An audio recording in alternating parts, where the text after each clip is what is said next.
Hey everyone, it's another beautiful Virginia morning, and today we're going to be talking about 2-valve Ford Triton engines. This will apply to your 2-valve 4.6, your 2-valve 5.4, and your 2-valve 6.8. So the 2-valve engines ran from around 1997 up until 2004 when they switched to the 3-valve. There's some pros and cons to these engines and some things I like and dislike. So let me know if this video has helped you. Remember to like, share, and subscribe, and we're just going to dive into it. So first off, the 5.4 Tritons get a really bad reputation. Some of that is deserved, some of it is not. This engine here has 271,000 miles on it. It has not been loved very well, as you can tell by the 5 different brands of coil packs that are on it. And overall, it's been very reliable. I mean, 271,000 miles, still has good compression, starts up, doesn't burn oil. That's what I consider a win. Now, one of the positives to the 2-valve over the 3-valve is the fact that the 2-valve does not have cam phasers. 3-valve engines have a little bit more power, definitely a little more efficient. However, the cam phasers can be a real problem and a very expensive repair if you're not mechanically inclined. And still expensive and time consuming if you are. Another thing the 3-valve engines have going against them is the fact that they have a 2-piece spark plug. So these early engines, these early 2-valves, did not. They have a traditional spark plug, and even though they're in a terrible location, they do offer not so many retraction issues as far as breaking them off in the heads and stuff like that. Another problem is a lot of these Triton engines have a plastic intake manifold. This is a 99 F250 light duty, and it fortunately has the aluminum manifold. I know some of the Super Duties also came with the aluminum manifold. The plastic one isn't terrible. However, they have a tendency to kind of corrode out the coolant passages, and that can cause coolant getting into cylinders, misfire issues, and everything else. So something to look for. It's not a dream killer because the manifolds are like $400 and you can get them from common parts stores, but they can be an afternoon trying to change them out. One thing I absolutely hate on these 2-valve engines, however, are the coil plug locations. And we're over here on the passenger side right now. You can see we have just actually replaced the coil plug here. It's just a Duralast plug. Yes, I know it should be Motorcraft, but we're in a pinch and we had to replace it. And this one has like different coils on every cylinder here from different brands and manufacturers from the previous owner, so not a big deal. But if you look at all this that sits over top your coil plugs or coil packs, to be able to pull them out, you need to, especially not so much these fronts, but as you get towards the back, a lot of times you need to pull these fuel rails out of the way. When you pull the fuel rails out of the way, what tends to happen is the top O-ring will actually stick inside the fuel rail and pop off with it. So now you got to get like a really strong wire, get up in there, fish them out. These fuel rails are also attached on the back, so it's not like you just unbolt them and pop them off.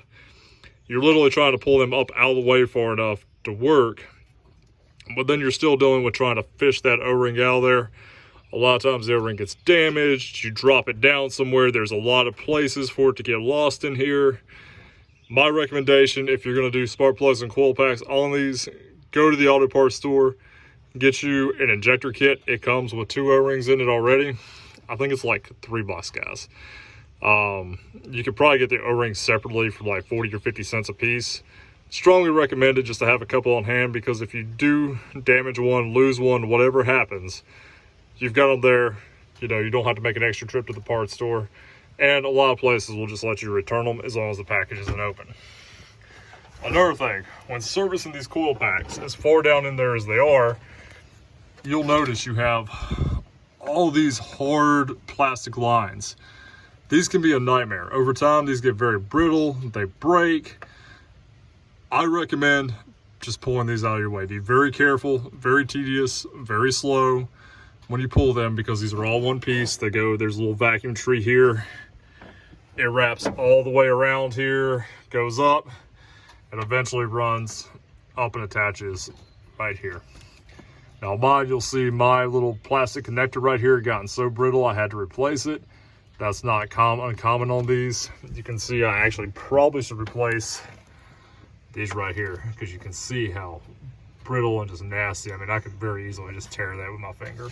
I'm not going to right now, but once again, one of the things I really dislike about these. Another thing is if you're doing the fuel rail on the right side here, and yes, I know I need to get new hardware for this. This was missing when I got the truck.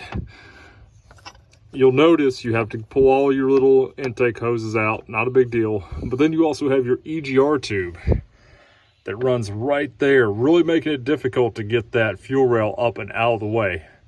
Yes, you can do it, but it is a pain. What I do is I take off this bracket right here.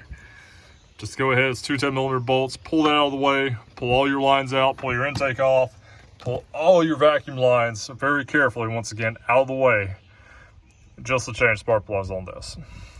Now, one of the worst parts about these Tritons is the coil packs. It is a very poor design.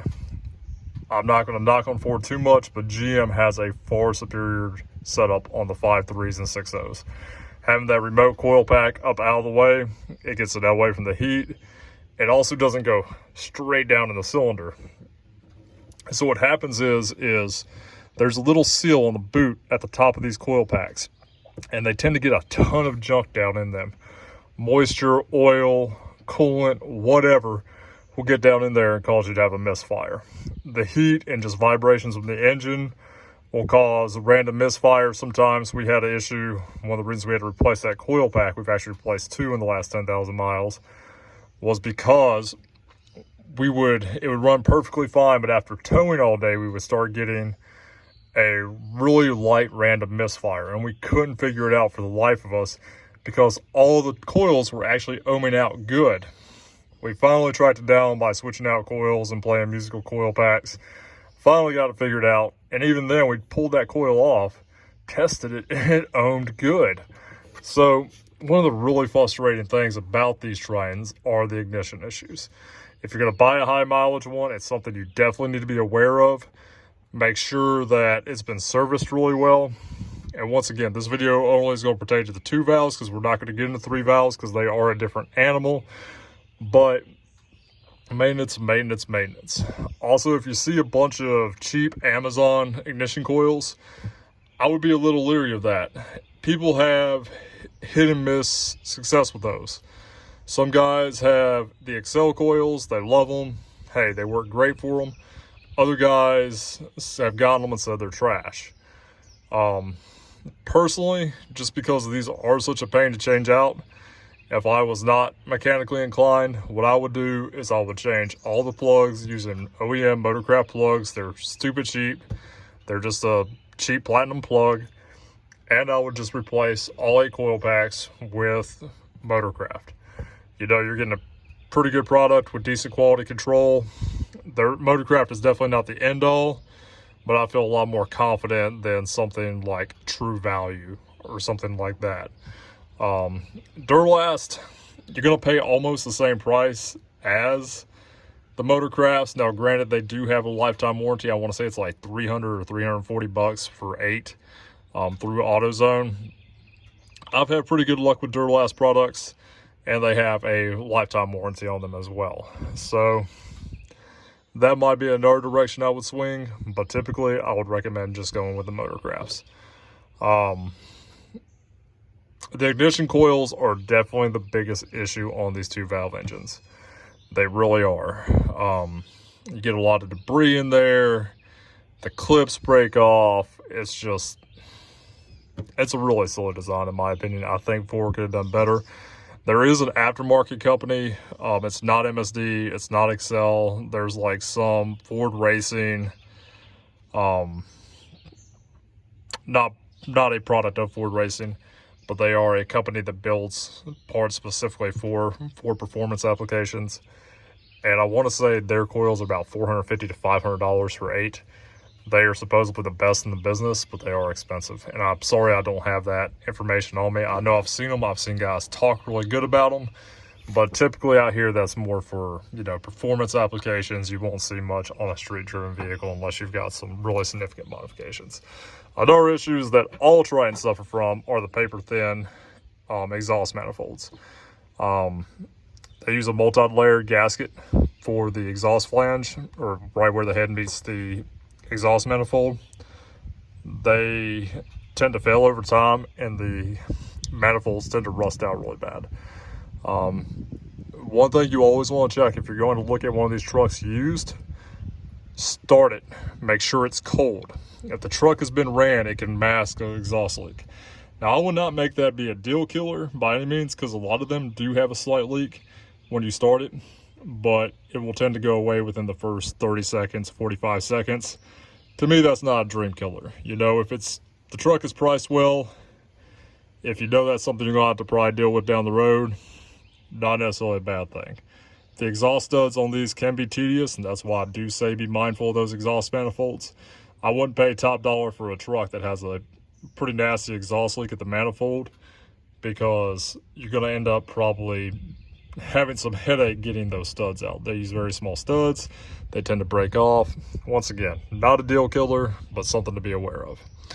Other than that, guys, these two valves really are not that bad. I've seen a lot of them with 200, 300,000 miles. And I actually have something here that I want to show you guys.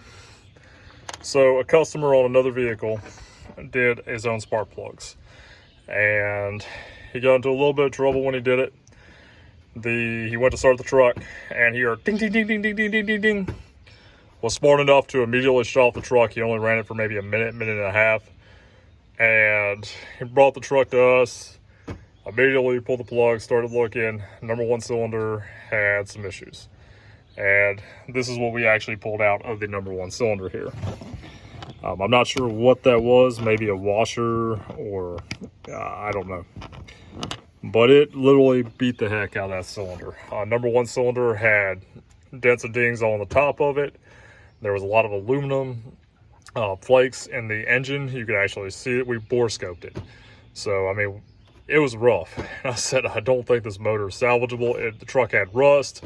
It was a high mileage truck. It had over 200,000 miles on it. And I said, you know, let's see what we could do. Let's see what a compression test shows. I was sure we were going to have close to zero compression. It actually hit 150 PSI, which is the same compression this engine has at 271,000 miles. And I said, okay, well, let's, you know, clean it out, see what we can do. We bore scoped it, put a magnet down in it, got all these broken pieces of metal out of it. And in the process, we took and we sprayed a bunch of penetrating fluid on it, cycled the engine over, everything sounded healthy. And I said, hey, let's put it back together and, you know, see what happens. After we flushed that cylinder out, it started up. And it ran kind of rough for the first, you know, 10, 15 seconds because it still had some of that penetrating lube in there. And it smoothed out. So we took it easy on it, let it idle for about 5 minutes, pulled the plug, it was clean. So I said, okay, let's take it for a drive, put it back together. We drove it for a day, put probably about 30, 40 miles on it, pulled the plug was still clean. Took it out again, literally beat the heck out of it, you know, trying to get that cylinder to let go. Pulled the plug again, it was clean. So there's a truck out there running around. The piston looks like hell, but it's got good compression. It's not burning oil. The cylinder's burning clean. It's running smooth. That's impressive. Now, this was obviously a silly mistake, but it happens. But the fact that that engine is out there and still running around and the guy's happy, it's a farm truck, he's good with it, that means a lot to me. And that says something about these engines, that they might not be quite as bad as what some people say. Now, with that being said, I do prefer the 5.3. I'm sorry, I cannot talk today. I do prefer the 5.3 and the 6.0 GMs. I think the ignition system is way better. I think they're way more friendly to work on. The exhaust manifolds typically don't have the issues that the Triton engines have. But overall, these two valves, not terrible. They're really not. There's some things I think Ford could have done better, as I've said, the ignition coils especially. But really, you know, I mean, if you can get these and they've got 200, 300,000 miles, they're still running around, to me, that says they're a pretty darn good engine. The bottom ends on these tend to be really reliable. What tends to get people, other than the ignition issues, are the timing chains. So the timing chains do wear. Once again, the 2 valves don't seem to have as many problems, in my opinion, as the 3 valves do. So this video is dragging on, as all my videos do. I really hope this helps some of you guys out, just going over some of the pros and cons of the 2 valves. We'll do another video on the 3 valves later. They do have quite a few more issues, in my opinion. I'm not a fan of the 3 valve Tritons, but these 2 valves, they get a pass from me. So as always, guys, thanks for watching. If you like these videos, continue to like, share, and subscribe. We're towing about 6,000 pounds right now, and we've got a long day ahead of us, so we're going to get back to work here. As always, stay safe and all the way.